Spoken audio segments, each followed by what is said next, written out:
तो answer writing की framing जब हम कर रहे थे तो तीन महत्वपूर्ण बिंदु रह गए थे हमारे। एक चुनौतियाँ होती हैं, जो कमियाँ होती हैं। क्या क्या कमियाँ होती हैं? फंड की व्यवस्था करना, लोगों में जागरूकता की कमी होती है, शिक्षा का लो स्तर होता है, ठीक है, और लोगों के बीच स्वच्छ दिनचर्या का अभाव होता है, लोगों में उसको अडॉप्ट करने की जो हैबिट्स होती है उसकी कमी होती है। ठीक, जो महत्वपूर्ण बिंदु छठवां है वो क्या होता है? गुण क्या होता है?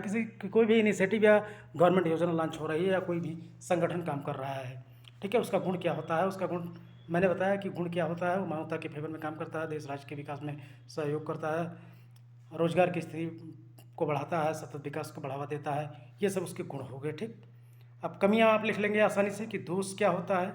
सातवां महत्वपूर्ण बिंदु है दोष। ठीक, तो दोष क्या है? दोष उसमें ये होता है कि जिन मानकों पर वो योजना या वो संगठन खरा नहीं उतर रहा है, जिस प्रॉपर उद्देश्य के लिए उसका गठन किया गया था। ठीक, ये उसका दोष होता है। और जो आठवां महत्वपूर्ण बिंदु आता है वो हमारा आता है आगे की राह। आगे की राह क्या हो, कैसे किसी संगठन को हम सफल बना सकते हैं?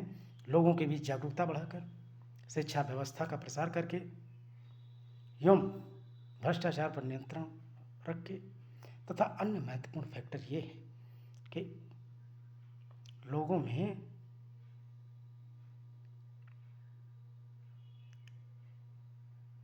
सामाजिक जागरूकता फैलाकर, जिससे वो सामाजिक इनिशिएटिव समाज और देश दुनिया के बारे में समझने की प्रबल इच्छा शक्ति दिखाए। इसके द्वारा ये 8 पॉइंट हमारे हो गए। संरचना, संगठन, कारण, क्षेत्र, महत्व, चुनौतियाँ, गुण, दोष और आगे की राह।